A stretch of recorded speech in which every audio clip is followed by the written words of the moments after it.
Assalamualaikum dear students, welcome to the platform of Nan Academy. I am your host Mohammad Zulqarnain. तो students आज की इस video के अंदर हम 10th क्लास बायोलॉजी जो हमारी न्यू बुक है उसके chapter number 3 human blood circulatory system. Students आज हम इस चैप्टर की एक्सरसाइज को जो है वो कवर करेंगे। सबसे पहले हम एक्सरसाइज के एमसीक्यूज को जो है वो देखते हैं। तो स्टूडेंट्स आए हम सबसे पहले जो है वो अपने टेक्स्ट बुक से एक्सरसाइज के एमसीक्यूज को सॉल्व करते हैं। तो स्टूडेंट सबसे पहला एमसीक्यू है, वो कहते हैं विच component of blood is mainly responsible for carrying oxygen. खून का वो कौन सा हिस्सा है जो कि ऑक्सीजन को ले जाने के लिए जिम्मेदार है। अब स्टूडेंट्स नीचे उसने जो है वो ब्लड के पार्ट्स के नाम लिखे हुए हैं। सबसे पहले व्हाइट ब्लड सेल्स, आपको पता है कि व्हाइट ब्लड सेल्स ऑक्सीजन को कैरी नहीं करता बल्कि ये जरासीम के खिलाफ हमारे जिस्म की हिफाजत करते हैं।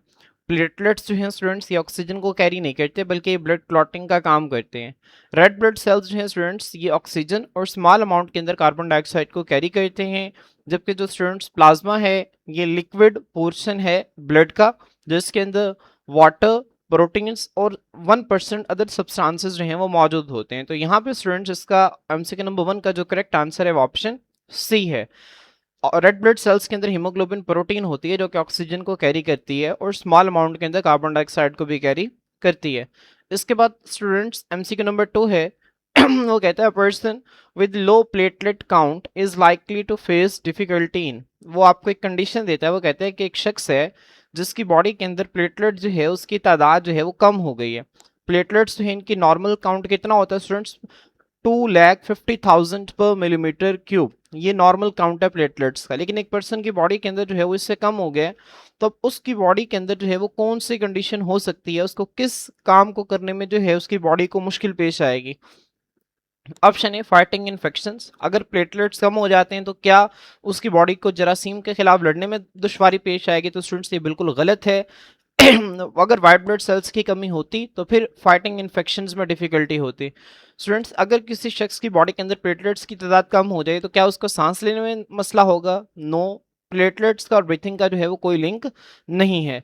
स्टूडेंट्स प्लेटलेट्स अगर किसी शख्स की बॉडी के अंदर कम हो जाए तो क्या उसको उसकी बॉडी को क्लॉटिंग ब्लड के अंदर डिफिकल्टी आएगी। तो स्टूडेंट्स ये इसका करेक्ट आंसर है।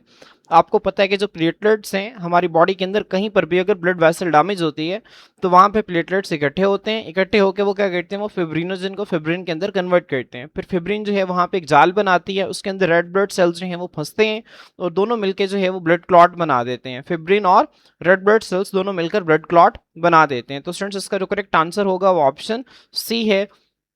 और स्टूडेंट्स ट्रांसपोर्टिंग ऑक्सीजन जो है इसमें भी बॉडी को कोई डिफिकल्टी नहीं आएगी, क्योंकि अगर रेड ब्लड सेल्स की बॉडी के अंदर कमी होती तो फिर इसमें जो है वो डिफिकल्टी आती है। तो इसका जो करेक्ट आंसर है वो ऑप्शन सी है।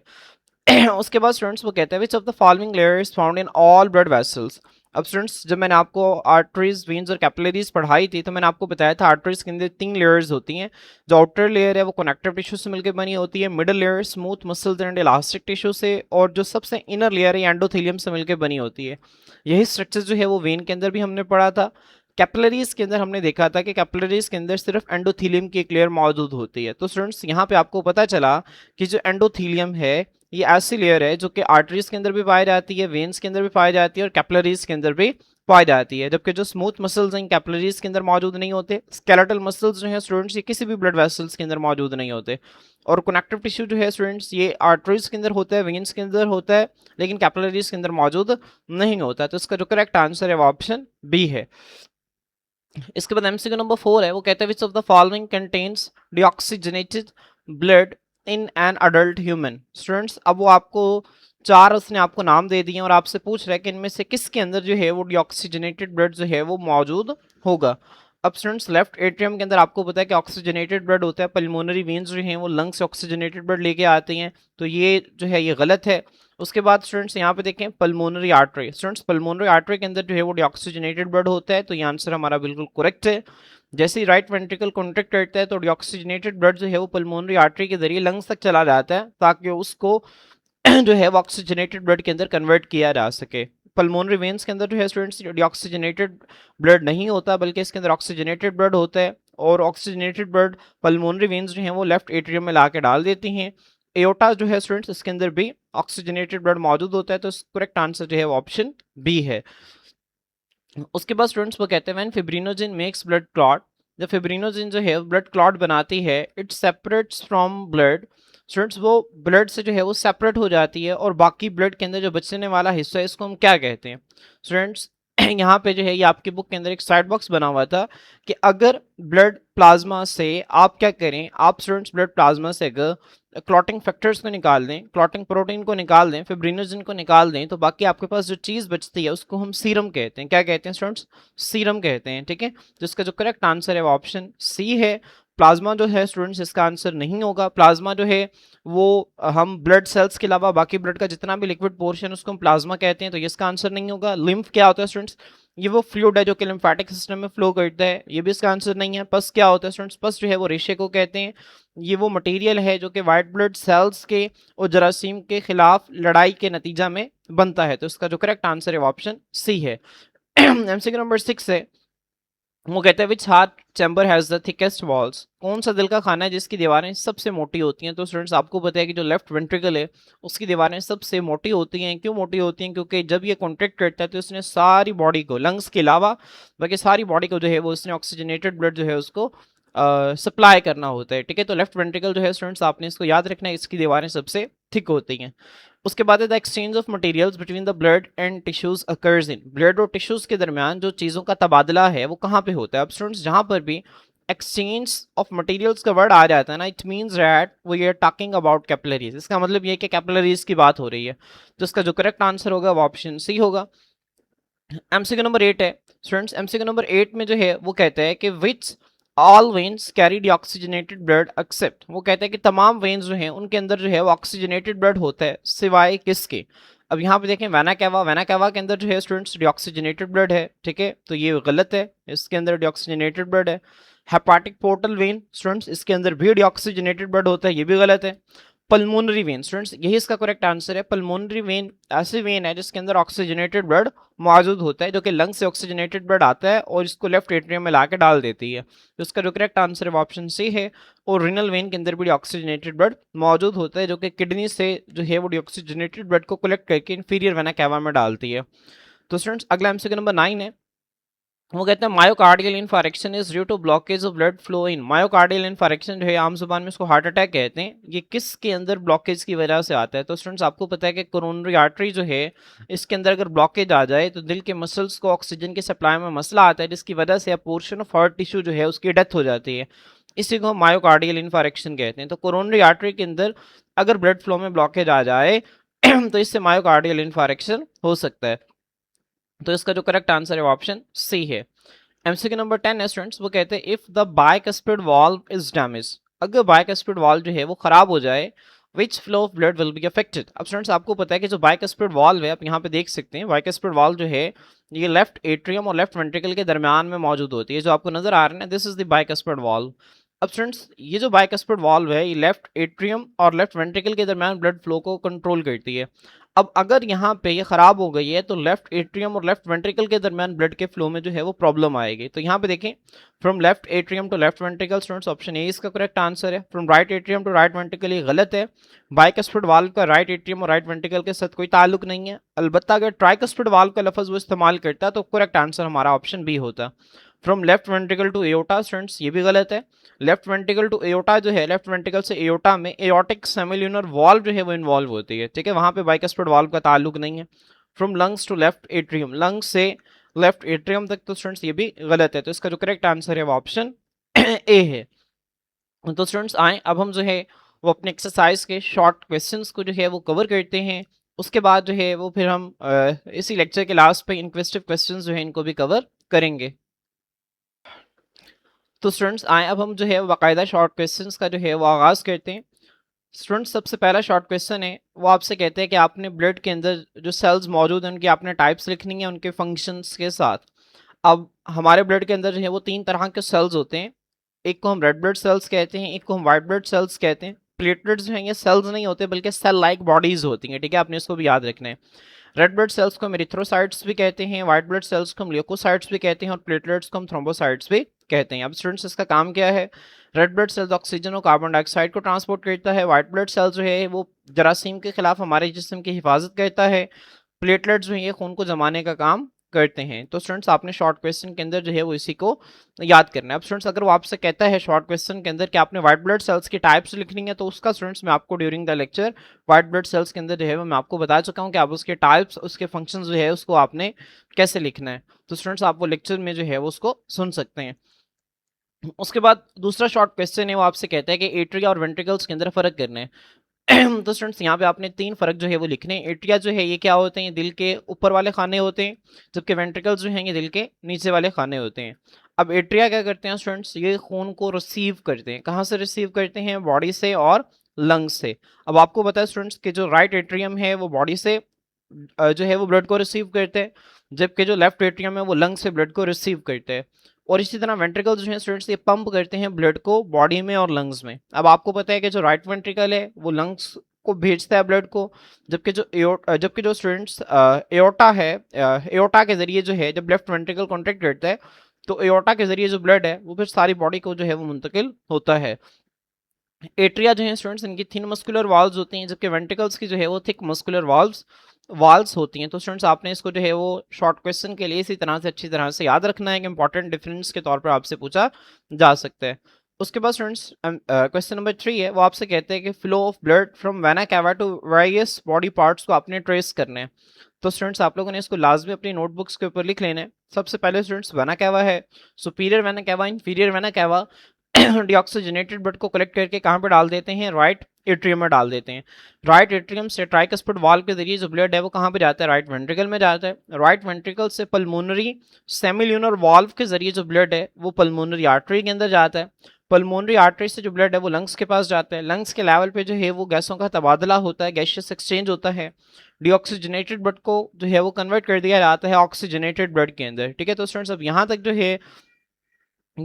है ये डीऑक्सीजनेटेड ब्लड है। ये क्या है स्टूडेंट्स, डी ऑक्सीजनेटेड ब्लड है। जबकि यहाँ पे लंग्स के लेवल पर जो है वो क्या हो रहा है, यहाँ पे जो है वो गैस एक्सचेंज हो रहा है। आप यहाँ पे इसको लिख भी सकते हैं, यहाँ पे जो है वो गैस एक्सचेंज हो रहा है। उसके बाद स्टूडेंट्स इससे नीचे जो है वो ऑक्सीजनेटेड ब्लड जो है उसका पाथ स्टार्ट हो जाएगा। तो अब स्टूडेंट्स पल्मोनरी वेन जो है लंग से ऑक्सीजनेटेड ब्लड को लेती हैं और किस में डाल देती हैं, लेफ्ट एट्रियम में डाल देती हैं। लेफ्ट एट्रियम कॉन्ट्रैक्ट करता है तो बाइकस्पिड वाल्व के जरिए, जिसको मिट्रल वाल्व भी कहते हैं, ब्लड जो है वो लेफ्ट वेंट्रिकल में आ रहता है। और लेफ्ट वेंट्रिकल स्टूडेंट्स जब कॉन्ट्रैक्ट करता है तो एओर्टिक सेमिल्यूनर वाल्व के जरिए जो ब्लड है वो एओर्टा के अंदर चला जाता है और एओर्टा से जो है मुख्तलिफ बॉडी के पार्ट्स को ट्रांसफर हो जाता है। तो स्टूडेंट्स ये जो पाथ है इसको आपने अच्छी तरह से याद रखना है कि ब्लड जो है वो कैसे कैसे फ्लो करता है। इसके बाद स्टूडेंट्स क्वेश्चन नंबर 4 है, वो आपसे कहते हैं what are the causes and treatment of myocardial infarction. Myocardial infarction का कॉजेज क्या है और इसका ट्रीटमेंट क्या है। तो यहाँ पे देखें स्टूडेंट्स, मैंने आपको बताया था कि मायोकार्डियल इन्फारेक्शन उस वक्त होता है जब अथेरोस्क्लेरोटिक प्लेक्स के ऊपर जो है वो ब्लड क्लॉट की फॉर्मेशन होती है। ठीक है, और ब्लड क्लॉट की जब फॉर्मेशन हो जाती है तो कोरोनरी आर्टरीज जो है उनमें मुकम्मल ब्लॉकेज जो है वो आ जाती है, जिसकी वजह से हार्ट के मसल्स को जो है वो ब्लड की सप्लाई नहीं मिलती, तो उनकी जो है वो डेथ होना शुरू हो जाती है। और जब एक दिल का एक पोर्शन की डेथ हो जाती है तो इसे मायोकार्डियल इन्फारेक्शन या हार्ट अटैक का नाम देते हैं। तो स्टूडेंट्स इसका ट्रीटमेंट जो है वो भी मैंने आपको बताया था। इमरजेंसी ट्रीटमेंट में जो है वो ऐसे ही मेडिसिन दी जाती हैं जो कि कोरोनरी आर्टरी के अंदर क्लॉट्स को डिसॉल्व करती हैं। उसके बाद एंजियोप्लास्टी की जाती है और स्टंटिंग की टेक्निक भी यूज़ की जाती है। अब ये दोनों क्या होते हैं स्टूडेंट्स, जो मैंने आपको ड्यूरिंग द लेक्चर जो है मैं इसकी डिटेल्स आपको बता चुका हूँ। उसके बाद स्टूडेंट्स यहाँ पे जो है वो मैंने आपको दिखाया। यहाँ पे क्वेश्चन नंबर 5 में आपके बुक में हार्ट की जो है वो एक डायग्राम बनी हुई है। वो आपसे कहते हैं कि इसको आपने कलर करना है और इसको आपने लेबल भी करना है। अब चूंकि कलर वाला पोर्शन आपसे पेपर में नहीं पूछा जाएगा तो आपको दिल की डायग्राम बनानी आनी चाहिए और इसकी लेबलिंग जो है वो आपको आनी चाहिए। ठीक है, तो मैंने आपको जो है वो बनानी सिखाई भी थी स्ट्रक्चर ऑफ हार्ट के अंदर कि आपने हार्ट को ड्रॉ कैसे करना है, तो आप लोगों को वो डायग्राम लाजमी बनानी आनी चाहिए। तो स्टूडेंट्स आप लोगों ने डायग्राम बनानी भी है और उसको साथ लेबल भी करना है। अगर वो आपसे शॉर्ट क्वेश्चन के अंदर पूछ लेता है 2 नंबर के शॉर्ट क्वेश्चन में कि draw the structure of heart, दिल के स्ट्रक्चर को आपने ड्रॉ करना है, तो फिर आपने बाकायदा उसको ड्रॉ भी करना है और लेबल भी करना है। तो स्टूडेंट्स यहाँ तक जो है वो हमारे शॉर्ट क्वेश्चंस कंप्लीट हो गए हैं। इसके बाद स्टूडेंट्स लॉन्ग क्वेश्चन जो है वो आपसे कुछ भी पूछा जा सकता है बायोलॉजी के अंदर। ठीक है, आप लोगों से बायोलॉजी के अंदर कोई भी टॉपिक को एज ए लॉन्ग क्वेश्चन पूछा जा सकता है। लाजमी नहीं कि एक्सरसाइज से लॉन्ग क्वेश्चन आपको आएंगे, कोई भी टॉपिक आपसे पूछा जा सकता है। तो स्टूडेंट्स अब लॉन्ग क्वेश्चन को जो है ये हमने पिछले जितने भी लेक्चर्स पढ़े आपने वो तमाम तैयार करेंगे तो लॉन्ग क्वेश्चन आपके तैयार हो जाएंगे। अब हम जो है वो इनक्वेस्टिव क्वेश्चंस की तरफ चलते हैं। इन्क्वेस्टिव क्वेश्चंस के हवाले से मैंने स्टूडेंट्स आपको बताया था कि ऐसे क्वेश्चंस होते हैं जिनके डायरेक्ट आंसर्स जो हैं वो आपको बुक से नहीं मिलेंगे, लेकिन आपने अपने कॉन्सेप्ट को, अपने नॉलेज को इस्तेमाल करते हुए इन क्वेश्चंस को जो है वो आपने आंसर करना है। तो स्टूडेंट सबसे पहला जो इन्क्वेस्टिव क्वेश्चन है वो कहता है why is oxygenated blood separated from deoxygenated blood in the heart. दिल के अंदर क्यों ऑक्सीजनेटेड ब्लड को डीऑक्सीजनेटेड ब्लड से जो है वो अलग रखा जाता है? तो स्टूडेंट्स इसका सिंपल सा आंसर है, वो कहते हैं oxygenated blood is separated from deoxygenated blood to prevent the mixing of two types of blood. ठीक है, इसको इसलिए अलग रखा जाता है ताकि दोनों किस्म के जो ब्लड हैं वो मिक्स ना हो जाएं। अगर स्टूडेंट्स ऑक्सीजनेटेड और डीऑक्सीजनेटेड ब्लड मिक्स हो गए तो बॉडी को जो ब्लड जाएगा उसके अंदर जाहिर सी बात है ऑक्सीजन की मिकदार जो है वो क्या हो जाएगी, कम हो जाएगी, क्योंकि ऑक्सीजनेटेड ब्लड के अंदर ऑक्सीजन ज्यादा होती है। लेकिन अगर उसके अंदर डीऑक्सीजनेटेड ब्लड जो है वो ऐड हो जाता है तो ओवरऑल ब्लड के अंदर ऑक्सीजन की मिकदार कम हो जाएगी, जिसकी वजह से बॉडी को ऑक्सीजन की सप्लाई में मसला आएगा। जब बॉडी को ऑक्सीजन की सप्लाई में प्रॉब्लम होगी तो बॉडी जो है वो बाकी सारे फंक्शंस जो हैं वो भी उसके अफेक्ट होंगे। तो दिस इंश्योर्स, ये यकीनी बनाता है कि सिर्फ ऑक्सीजन रिच ब्लड, कि ऑक्सीजन से जो भरा हुआ ब्लड है वो बॉडी सेल्स तक पहुंचे, ठीक है, ताकि वो उस ऑक्सीजन को इस्तेमाल करते हुए रेस्पिरेशन कर सकें और एनर्जी को प्रोड्यूस कर सकें ज्यादा मौसर तौर पर। ठीक है, तो स्टूडेंट्स ये इसका सिंपल सा आंसर है, इसको आपने याद रखना है। सेकंड इन्क्वेस्टिव क्वेश्चन है स्टूडेंट्स, वो कहते हैं how does regular exercise strengthen the circulatory system. वो कहता है बाकायदगी से वर्जिश करना किस तरह हमारे जो खून को गर्दिश करने वाला निज़ाम है इसको जो है वो ताकत देता है, इसको मजबूत बनाता है। तो स्टूडेंट्स इसका सिंपल सा आंसर है, वो कहते हैं regular exercise strengthens the heart muscles. जो बाकायदा वर्जिश करना है वो असल में दिल के मसल्स को क्या करता है, मजबूत करता है। दिल के मसल्स को क्या करता है, मजबूत करता है। अब जब दिल के मसल्स मजबूत होंगे तो होगा क्या, दिल जो है वो खून को ज्यादा मौसर तौर पर क्या करेगा, पंप करेगा। अब स्टूडेंट्स जब दिल जो है वो खून को ज्यादा बेहतर अंदाज से पंप करेगा तो इससे ब्लड सर्कुलेशन बेहतर होगी। जब ब्लड सर्कुलेशन बेहतर होगी तो बॉडी को सप्लाई ऑफ ऑक्सीजन जो है वो भी ज्यादा होगी। ठीक है, ऑक्सीजन की सप्लाई ज्यादा होगी, साथ ही साथ बॉडी के सेल्स को न्यूट्रिएंट्स, खुराक भी जो है वो ज्यादा से ज्यादा मिलेगी। ठीक है, और इसी के नतीजा में स्टूडेंट्स जो ब्लड वेसल्स हैं वो भी हेल्दी होंगी और इससे दिल की बीमारियों का खतरा जो है वो भी कम हो जाएगा। तो इस तरह से बाकायदा वर्जिश करना जो है वो सर्कुलेटरी सिस्टम को ताकत देता है। तो स्टूडेंट्स होपफुली आपको इसकी भी जो है वो अंडरस्टैंडिंग हो गई होगी। अब स्टूडेंट्स हमारा जो थर्ड इन्क्वेस्टिव क्वेश्चन है वो कहते हैं if cholesterol levels in the blood are never regulated. अगर ब्लड में कोलेस्ट्रॉल लेवल को आप कभी भी जो है वो चेक नहीं करते तो किस तरह से ये दिल और खून की नालियों को वक्त के साथ साथ जो है वो मुतासर करता है? अब स्टूडेंट्स इसका भी सिंपल सा आंसर है, वो कहता है अगर कोलेस्ट्रॉल को रेगुलेट नहीं किया जाता तो ये आर्टरीज की दीवारों के अंदर जो है वो इकट्ठा हो जाता है और उनको तंग और सख्त बना देता है और इस कंडीशन को हम एथेरोस्क्लेरोसिस कहते हैं। अब स्टूडेंट्स जब आर्टरीज की दीवारों के अंदर चर्बी की एक तह बन जाएगी तो ये क्या करेगा, ये दिल और दूसरे ऑर्गन्स, जाहिर सी बात है आर्टरीज क्या काम करती हैं, आर्टरीज जो है वो ब्लड को सप्लाई करती हैं टुवर्ड्स द ऑर्गन्स। तो अगर इनके अंदर जो है वो चर्बी की एक तह बन जाएगी और ये तंग हो जाएंगे तो ये खून के बहाव को जो है वो कम कर देंगे, दिल और दूसरे ऑर्गन्स को, और ब्लड प्रेशर जो है इसके खतरे को बढ़ा देंगे, कोरोनरी हार्ट डिजीज के खतरे को बढ़ा देंगे, और अल्टीमेटली जब ये दोनों खतरे बढ़ जाएंगे तो हार्ट अटैक का खतरा भी ज्यादा हो जाएगा। ठीक है, तो स्टूडेंट्स ये इसका जो है वो आंसर है, आप लोगों ने इसको जो है वो याद रखना है। उसके बाद स्टूडेंट्स जो फोर्थ इन्क्वेस्टिव क्वेश्चन है वो कहता है how can lifestyle choices prevent cardiovascular diseases. किस तरह से जो आपका रहन सहन का तर्ज अमल है ये किस तरह से आपको दिल और खून की नालियों से जो है, खून की नालियों की बीमारियां जो है इनसे आपको बचा सकते हैं। तो स्टूडेंट्स यहाँ पे देखें वो कहते हैं हेल्दी लाइफस्टाइल, सेहतमंद तर्ज ज़िंदगी के इंतखाबात, हेल्दी लाइफस्टाइल चॉइसेस, सेहतमंद ज़िंदगी के इंतखाबात जैसे कि बाकायदा वर्जिश करना, एक मतवाज़न ग़ज़ा, तंबाकू नोशी से बचना और एक सेहतमंद जिस्म का वजन जो है उसको बरकरार रखना, ये आपके दिल और खून की नालियों को सेहतमंद रखता है। ठीक है, वो कहता है कि सेहतमंद तर्ज ज़िंदगी का इंतखाब जैसे कि बाकायदा वर्जिश करना, मतवाज़न ग़ज़ा, तंबाकू नोशी से बचना, एक सेहतमंद जिस्म के वजन को बरकरार रखना, दिल और खून की नालियों को सेहतमंद रखता है।